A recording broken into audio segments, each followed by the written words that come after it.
გეგონათ არ დაბრუნდებოდი? ნორას უკაცრავად ხალხო, მე უკვე შემდგარი იუთუბერი ვარ. გამარჯობათ, მოგესალმებით. როგორ ახართ? ჩემო ერთგულო გამომწერებო და არა მარტო გამომწერებო. პირველი ვიდეო რო დავდე, თავს უკვე სრულყოფილი იუთუბერად ვგრძნობდა. მინდოდა მეორე ვიდეო რაღაც სწრაფად დამეწია და გამიგროვდა სალაპარაკო თან რაღაცები გეჭორაოთ. თან ყვარამში აგდო ლიგაზე პასიც გააკეთა, გაანადგურეს ლევერკუზენი. თან ერთადაა ქართველი ყვარას პასი დუე. იმედია რა ვიცი, ფინალამდე მაინც მივართ ხალხო, რავი, ამდენი წელია ველოდები. გოლსაც ხო გააჩნიან, თან რა კაი გოლი გაიტანა რა.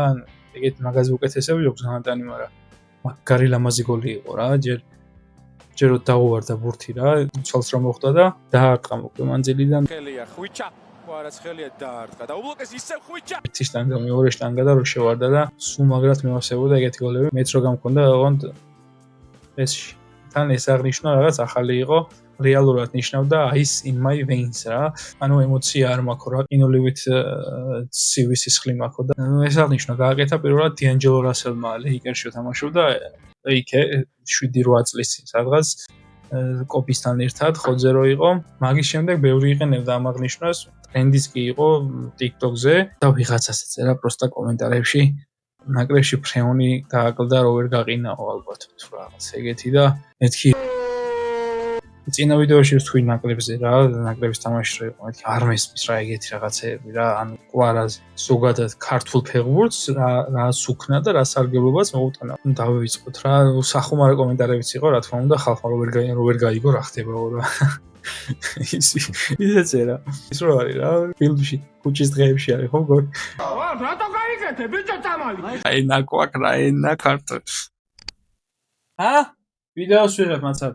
და მორიგი mind blow ფაქტის როა ხალხო. ჩემო ერთგულო გამომწერებო და მაყურებლებო, გილოცავთ.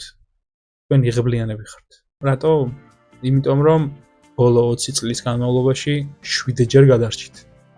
7 ჯერ ისე ახლოს იყო ასტეროიდი დედამიწასთან, რომ ვინც გადარჩებოდით, ურა ოპტიმისტი ვარ, ვინც გადარჩებოდით, დედამიწის რაღაც before და after ვიდეოების დადება მოგვიწევდა TikTok-ზე და YouTube-ზე ალბათ.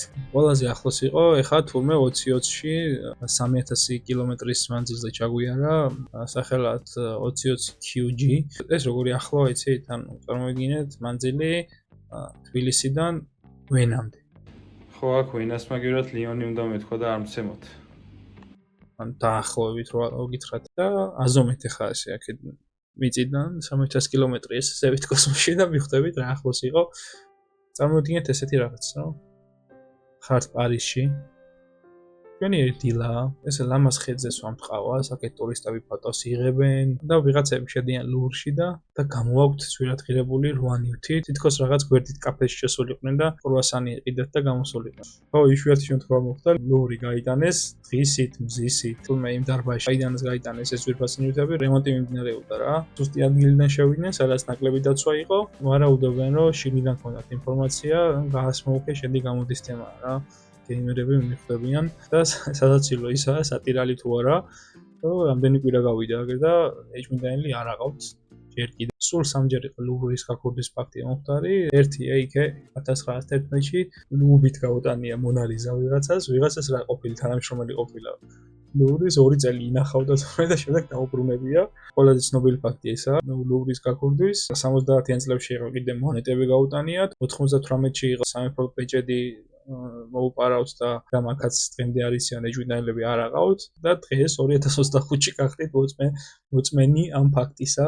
აი ყველას გვიყვარდა დარწმუნებული ვარ ბავშვობაში, აი 2000-იანებში სანამ სკოლაში წავიდოდით, 9-ის ნახევარზე 8-ზე მაგიტო ვიღვიძებდით, ველოდებოდით მულტფილმებს ტელევიზორში რო გადიოდა დილით, ნარუტო ჩემი ფავორიტი იყო, ნარუტოს შემდეგ ერთ-ერთი ფავორიტი იყო რობოტა და რობოტონები რო იყო. ამაზე ისეთ mind blow ფაქტს გეტყვით ეხლა რომ ვერც დაიჯერებს რა.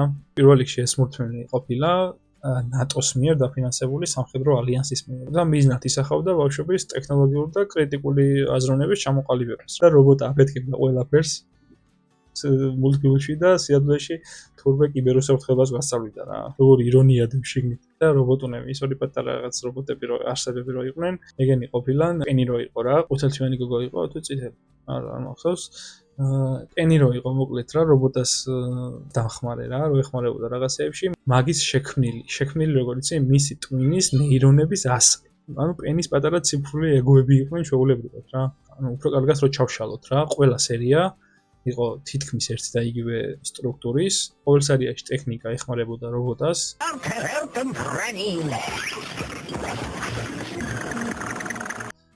ყველაფერი ფეთქდებოდა, თან ეხმარებოდა, თან ფეთქდებოდა.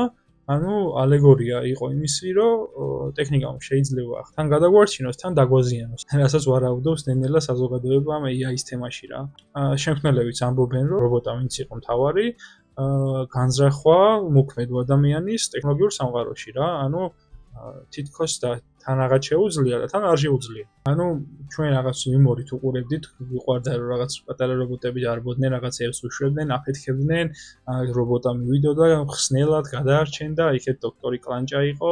დოქტორი კლანჭაზე სხვათა შორის არის ესეთი თეორია, რომ ფანების მიერ შექმნილი არის, რომ პენის ასლი არის, ან პენის მომავალი არის რა, თვალის ჭრილი და თვალისფერი ერთ სერიაში გამოჩნდება და თურმე ფიქრობენ, რომ პენი გადაიქცევა ამ რობოტად და მერე თითქოს ამან რომ თავის ნეირონული ასლით შექმნა ეს პატარა რობოტუნები, რომ დახმარებოდა რობოტას კეთილი განზრახვით, რა თქმა უნდა, შემდეგ ბოროტდება, AI ჭყალებში გადააქცევს ბოროტად და გახდება დოქტორი კლანჭა რა. ფანების თეორია არსებობს დოქტორი კლანჭასი და რას ვამბობდი? ხო, თითქოს რო უყურებდით კეთილი პერსონაჟები აქეთ-იქეთ, წინასწარ გვაფრთხილებდნენ ტექნოლოგია რასაც იზამდა და რასაც ChatGPT აკეთებს დღეს. Use your gadgets before they use you. ახლა მაგარი რაღაც.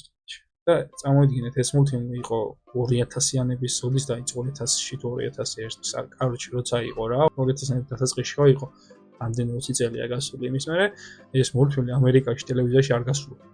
ანუ ესეთი ფაქტიც არსებობს, ანუ რატო? ესეთი ფაქტები თუ გევასებათ, დამიწერეთ კომენტარებში, ვიდეოს დაალაიქეთ, გამოიწერეთ, თქვენი ჩართულობა ძალიან მნიშვნელოვანია ჩემთვის. რაკოცით. ხო, იგივე თემა არის ზუსტად SpongeBob-ზე რა.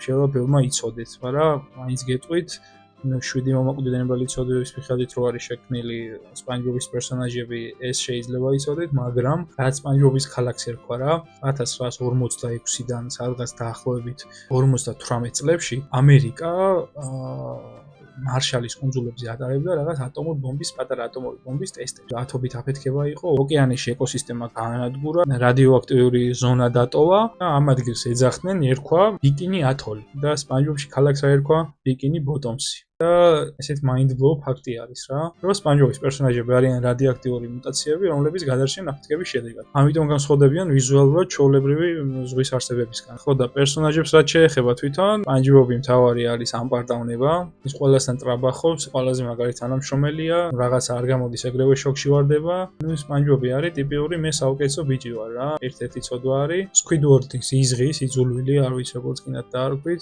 ყოველის გაბრაზებული, ყოველთვის წუწუნებდა SpongeBob-ზე, ხმაურზე, მოკლედ ყველაფერზე რა. სიძულვილია ცოცხალ ფორმაში გადაღადმოღებული, Mr. Krabs-ი რა, ვინც იყო Mr. Restonis ფლობელი. სიხარბეა, ფულის გამო აკეთებს ყველაფერს.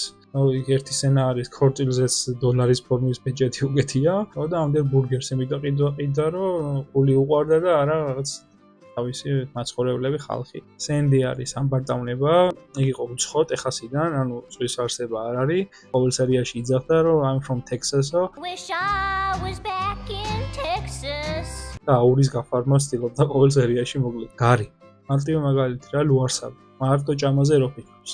მაგაზე არის დაფუძნებული, თუ საჭმელი არ აქვს, ან ყვირის, ან გაბრაზებულია, ნუ მაგცოდვაზეა ჩამოყალიბებული. პატრიკი ზარმაცობაზე არის შექმნილი, ლეგენდა კაცი, ანა დროში გაყინული, რომელიც ქვეშ ცხოვრობდა, არ მუშაობს, არ ფიქრობს, არ აკეთებს არაფერს. მოკლედ, ეგეთი ცოდვაზეა დამყარებული და პლანქტონი პატარა არსება რო იყო, შური არის, სულ ცდილობს რომ კრაბს მოპაროს რაღაც თავისი რეცეპტი, თვითონაც გააკეთოს ბურგერი იშოვოს ფული, არ უყარს თავის ცხოვრება, უნდა სხვისი, იმიტომ რომ შურს. და შემდეგში SpongeBob-ს რო გადააწყდებით სადმე, იცოდეთ რომ რაღაც მულტფილმს კი არ უყურებთ, 7 ცოდვას უყურებთ, რომელიც ცხოვრობს წყლის ქვეშ და აწყობს ბურგერებს.